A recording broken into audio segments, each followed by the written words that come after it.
Cipher case में बानी chairman PTI और शाह महमूद कुरैशी को 10 साल कैद की सजा। खुसूसी अदालत ने मुख्तसर फैसला सुना दिया। समाअत के आगाज पर मुल्जिमान को 342 का सवालनामा दिया गया। बानी चेयरमैन ने अदालत में बयान रिकॉर्ड कराया। अदालत ने सजा सुनाने से पहले बानी चेयरमैन से मुकालिमा किया। पूछा, आपसे आसान सा सवाल है, साइफर कहां है? बानी चेयरमैन ने कहा, मैंने यही बयान में कहा है कि मुझे नहीं मालूम, साइफर मेरे दफ्तर में था। जज अबुल हसना जुल्करनैन ने कहा, दोनों मेरी तरफ देखे, मैं आपको 10 साल कैद की सजा सुनाता हूं। इस तकाजा के पास जुर्म साबित करने के लिए ठोस शवाहिद मौजूद थे। मुल्जिमान का 342 के बयान के सवालनामे पर दस्तखत करने से इनकार। शाह महमूद कुरैशी ने कहा, मेरा बयान ही रिकॉर्ड नहीं हुआ। जज अबुल हसनात फैसला सुनाने के बाद अदालत से उठकर चले गए। सजा के बाद बानी पीटीआई और शाह महमूद कुरैशी 5-5 साल के लिए तहरीक इंसाफ का फैसला चैलेंज करने का ऐलान। बैरिस्टर गौहर कहते हैं, तहरीरी फैसला मिलते ही हाईकोर्ट में चैलेंज करेंगे। अदलिया से पूरी उम्मीद है कि फैसला वॉश हो जाएगा।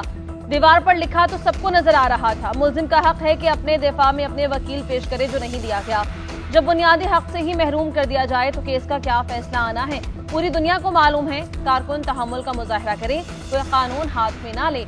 हमें सुप्रीम कोर्ट और हाई कोर्ट पर एतमाद है, हमें इंसाफ मिलेगा। ये इलेक्शन से तवज्जो हटाने की कोशिश कर रहे हैं। 8 फरवरी को सबका मुहासबा होगा। अली जफर ने कहा, ये मिस ट्रायल है, आर्टिकल 10A की खिलाफ वर्जी है। अदालती ऑर्डर मिल जाए, सजा के खिलाफ अपील कल दायर कर देंगे। केस का ट्रायल गैर कानूनी हुआ, अदालत ने प्रोसीजर फॉलो नहीं किया, जो सजा सुनाई गई है वो खत्म हो जाएगी।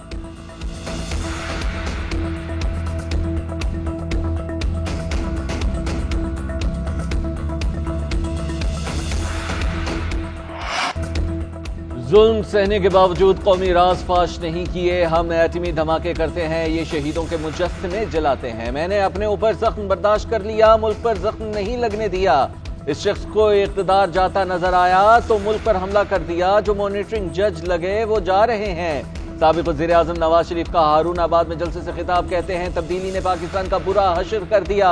रोटी, बिजली और गैस मेरे दौर में सस्ती थी, तब्दीली ने आवाम का ये हाल कर दिया कि हर चीज महंगी हो गई। पेट्रोल की कीमत आवाम की पहुंच से कोसों दूर हो चुकी है। किसानों को पूरा मुआवजा नहीं मिलता। हमारे जो नुकसानात हुए उसकी तलाफी नहीं हो सकती। आवाम हमें वोट दें, इख्तिदार में आकर महंगाई खत्म कर देंगे। हारूनाबाद में पिछले तमाम जलसों के रिकॉर्ड तोड़ दिए। आवाम का समंदर मुझे पाकिस्तान की खुशनसीबी का नक्शा दिखा रहा है। हमने लोड शेडिंग और दहशतगर्दी खत्म की, मुल्क को एटमी ताकत बनाया। मुल्क मुश्किल हालात से गुजर रहा है। हमने पहले भी मुल्क को बचाया था, अब भी बचाएंगे। हम मुल्क को बुरे हालात से निकालना जानते हैं, अवाम की ख्वाहिश के मुताबिक काम करेंगे। साबिक सदर आसिफ अली जरदारी का कहोटा में इज्तिमा से खिताब, कहा, जिस रास्ते से आया वो खराब था। इख्तिदार में आने के बाद कहोटा आने वाला रास्ता बनाएंगे। मेडिकल कॉलेज भी कायम करेंगे।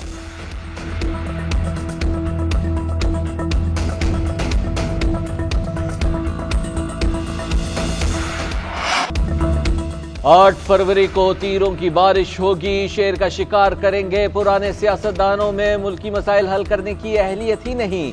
इन लोगों का क्या बनेगा जो ठंड की वजह से इलेक्शन नहीं लड़ना चाहते थे। बिलावल भुट्टो जरदारी का डेरा इस्माइल खान में जलसे से खिताब, बोले, हमारा मुल्क एक बार फिर खतरे में है।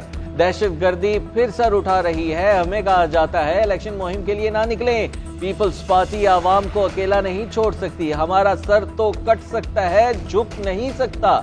बिलावल भुट्टो जरदारी का नून लीग पर रियासत के बजाय सियासत बचाने का इल्जाम, कहते हैं, एक वक्त था जब पाकिस्तान की मईशत को आगे ले जाने के लिए सब कुछ कंट्रोल में था। शहबाज शरीफ ने अजीब मंतिक के साथ अपना वजीर खजाना बदल दिया। नवाज शरीफ ने मुल्क की मईशत तबाह की। बिलावल भुट्टो का बानी चेयरमैन को माफी मांगने का मशवरा, कहा, पुरानी सियासत छोड़ दे, मान लें आप गलत थे, जो आप करते आ रहे थे वो गलत था। उनसे माफी मांगे जिनको आपने गाली दी, जिनको चोर कहा, जिनको लिफाफा और जिंदा लाशें कहा। बानी पीटीआई ने संगीन जुर्म किया, साइफर लहराकर कौमी सलामती से खेला गया। नवाज शरीफ को सजा हुई तो बानी पीटीआई मिठाई खिला रहा था। बानी पीटीआई को सजा पर नवाज शरीफ ने किसी को मिठाई नहीं खिलाई। क्या सियासी जमातें कारकुनों को पुलिस पर हमले के लिए पेट्रोल बम देती हैं? मरीम नवाज का हारूनाबाद में जलसे से खिताब, कहा, नवाज शरीफ पर जुल्म की इंतहा करने वाले घरों को चले गए, कुछ सलाखों के पीछे इबरतनाक अंजाम को पहुंच गए। नवाज शरीफ को 3 बार वज़ीरत उज़्मा से हटाया गया। कहते थे कि नवाज शरीफ की सियासत खत्म हो गई। ये वही नवाज शरीफ और अवाम का समंदर है। जब बेरोजगार के पास नौकरी नहीं होती तो वो नवाज शरीफ को याद करता है।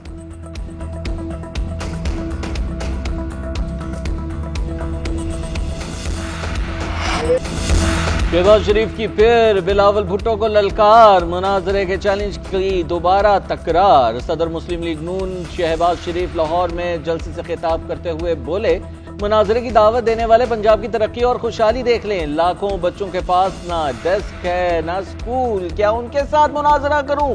मुझे बुलाएं, मुकाबला भी हो जाएगा और मुनाजरा भी। 13 पार्टियों की हुकूमत चलाना कोई आसान काम नहीं। जब नवाज शरीफ को हटाया गया उस वक्त करप्शन नहीं थी। हमारी 16 माह की हुकूमत में करप्शन में कमी आई। तहरीक इंसाफ के दौर में करप्शन बढ़ी। 8 फरवरी को तरक्की जहां रुकी थी वहीं से शुरू करें। कौमी सलामती के मामलात पर सियासत नहीं की जा सकती। रियासत के राज जाती मकासद के लिए इस्तेमाल नहीं हो सकते। ऐसा किया जाए तो इससे घिनौना काम और कोई नहीं। वज़ीर आज़म और वज़ीर ख़ारिजा ने एतमाद तोड़ा जिस पर कानून हरकत में आया। ख्वाजा आसिफ का खुसूसी अदालत के फैसले पर रद्द-ए-अमल। कहा, वारदातें बानी चेयरमैन ने की थी। इलेक्शन और इस फैसले का आपस में कोई ताल्लुक नहीं है। समाअत के तमाम तकाजे पूरे हुए। अदालती फैसले का एहतराम और इसको कबूल करना चाहिए। इनके पार्टी फंडिंग 190 मिलियन पाउंड और तोशाखाना के मामलात भी हैं। दौलत और इख्तिदार की हवस हमेशा ले डूबती है। राना सनाउल्लाह ने कहा कि दस्तावेज के मवाद को तब्दील करके सियासी और जाती मकासद के लिए इस्तेमाल किया गया। इस वक्त की पूरी अपोजिशन पर गद्दारी का इल्जाम लगाया गया। ये अपील करें और साबित करें।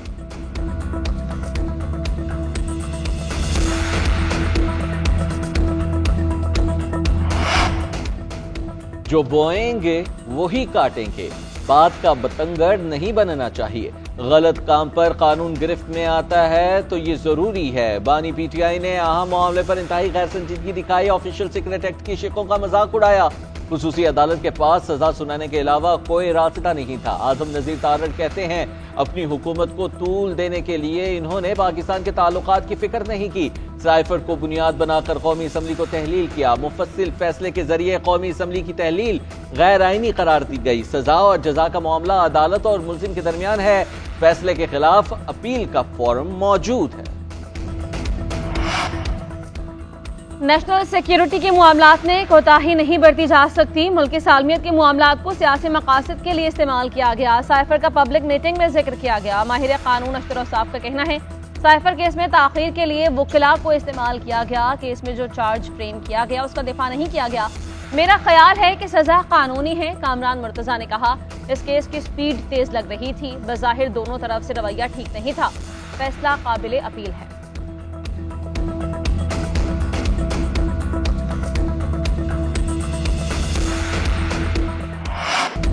फैसला डंग टपाओ है। बहुत ज्यादती हुई है। अदल और इंसाफ के साथ जुल्म किया गया। कभी नहीं सुना कि प्रोसिक्यूशन के गवाहों पर सरकारी वकला जरह करें। ये इंसाफ के साथ मजाक हुआ है। इस फैसले को हाई कोर्ट 15 मिनट में उड़ा देगी। सीनियर कानूनदान एजाज अहसन कहते हैं, पीटीआई वकला का इसमें कोई कसूर नहीं। जज ही तलवार पकड़कर खड़ा हो तो वकील क्या कर सकते हैं। अलीमा खान ने कहा कि उनका दिल सजाए मौत देने का था। जराम इंसाफ का जनाजा निकाला गया। 8 फरवरी को 100% लोग वोट डालें, इससे बेहतर इंतकाम कोई नहीं हो सकता। वकील सलमान सफदर का मौजिज जज पर जानिबदारी का इल्जाम। कहा, जज का बानी चेयरमैन के खिलाफ तासुब था। लगता है शायद इन्होंने कभी बानी चेयरमैन के साथ क्रिकेट खेली हो। बाउंसर का बदला ले रहे हैं।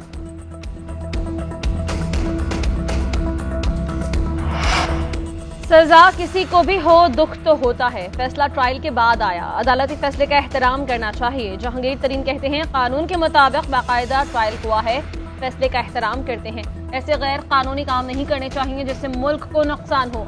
आपने किया तो अब भरना पड़ रहा है। लियाकत बलोच का बानी चेयरमैन पीटीआई और शाह नहमद कुरैशी को सजा पर इजहार अफसोस।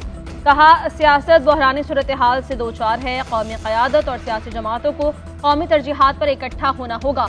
शर्जील मेमन ने कहा कि यह संगीन नौयत का मुकदमा था। कौम को गुमराह करने की कोशिश की गई।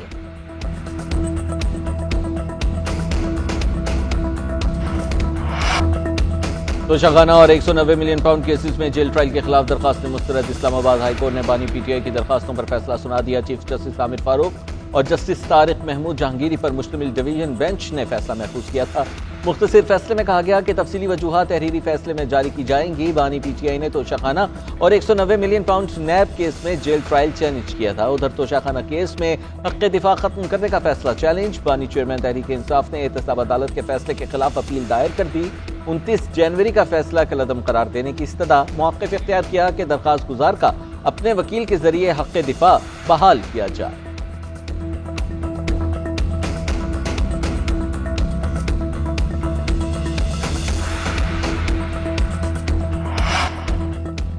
पाकिस्तान में करप्शन में कमी। पाकिस्तान का स्कोर बढ़ गया। इंडेक्स पर स्कोर 29 हो गया। ट्रांसपेरेंसी इंटरनेशनल ने 180 ममालिक का करप्शन इंडेक्स जारी कर दिया।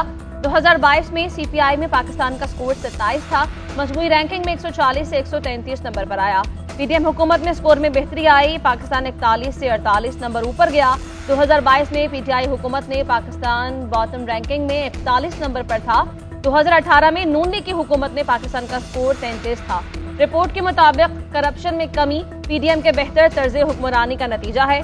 मरियम औरंगजेब का कहना है कि ट्रांसपेरेंसी इंटरनेशनल की रिपोर्ट बानी चेयरमैन पीटीआई के मुंह पर तमाचा है।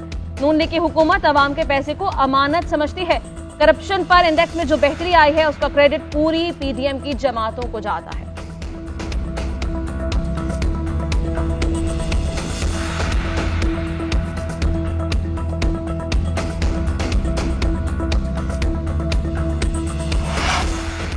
निगरान वज़ीर आज़म की ज़ेर सदारत वफाकी कैबिनेट का इजलास खत्म। FBR की तश्कील 9 और इस्लाहात की समरी मंजूर। FBR में अमले में कमी और टैक्स वसूली बढ़ाने के हवाले से इस्लाहात की मंजूरी। निगरान वज़ीर खजाना की सरबराही में बनाई गई कमेटी ने इस्लाहात की सिफारिशात को मंजूर किया।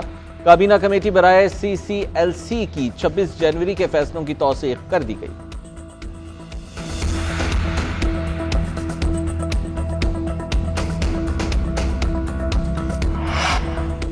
इलेक्शन कमीशन ने निगरान हुकूमत को FBR में बुनियादी इस्लाहात से रोक दिया। सेक्रेटरी इलेक्शन कमीशन ने हुकूमत को मुरासला भेज दिया। लिखा, निगरान हुकूमत का इख्तियार महदूद है, सिर्फ रोजमर्रा के उमूर निपटा सकती है। सेक्शन 230 के तहत निगरान हुकूमत सिर्फ हंगामी मामलात में ही कोई फैसला ले सकती है, बुनियादी तब्दीली नहीं ला सकते। FBR भी इन्हीं मामलात में आता है जिसमें देर पा फैसले नहीं लिए जा सकते।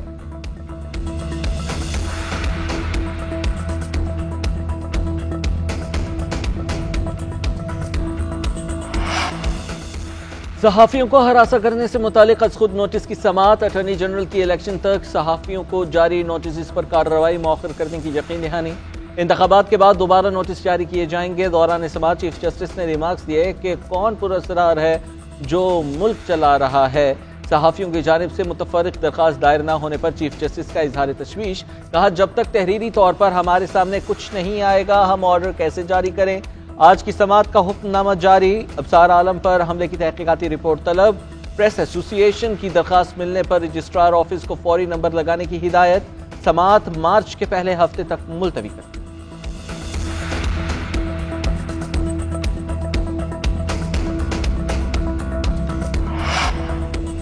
मोनिस इलाही को इंटरपोल के जरिए गिरफ्तार करके वापस लाने का फैसला। FIA लाहौर ने रेड वारंट जारी कराने के लिए मुरासला भेज दिया। इससे कबल स्पेशल जज सेंट्रल ने मोनिस इलाही को इख्तियारी करार देते हुए दायमी वारंट गिरफ्तारी जारी किए। मोनिस इलाही को अदालत पेश होने के लिए मुतअद्दिद नोटिस जारी किए गए थे। मोनिस इलाही बैरून मुल्क मुकीम है और नोटिस पर पेश नहीं हुए।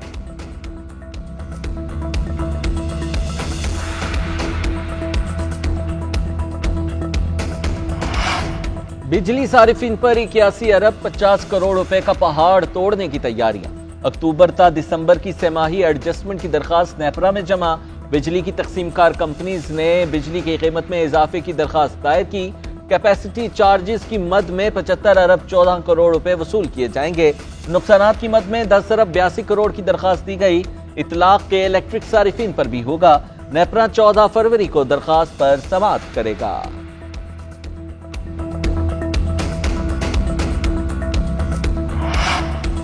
पाकिस्तान में दहशतगर्दी में भारतीय एजेंसी रॉ के मुलविस होने के सबूत एक बार फिर मंजर-ए-आम पर। मच हमले की जिम्मेदारी भारतीय स्पॉन्सर्ड कलअदम BLA ने कबूल कर ली।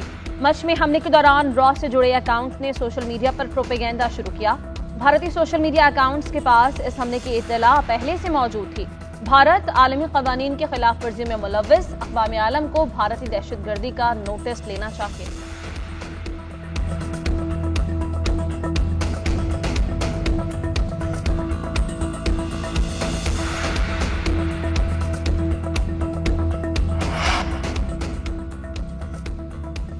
अंडर 19 वर्ल्ड कप सुपर 6 मरहला आयरलैंड ने पाकिस्तान को 182 रन का हदफ दे दिया। आयरलैंड की टीम पहले खेलते हुए 181 रन बनाकर ऑल आउट। जॉन मैकनाली 53 और हैरी डायर 31 रन बनाकर टॉप स्कोरर रहे। Oliver Royley 18, Scott Macbeth 16 run ही बना पाए। कप्तान यॉम हेंटर 10 रन बनाकर आउट हुए। कौमी टीम की जानिब से उबैद शाह के 3 शिकार, आमिर हसन, अली रजा और अहमद हसन ने 2 आयरिश बल्लेबाजों को चलता किया। मैच में फतह से सेमीफाइनल खेलने के इम्कान रोशन।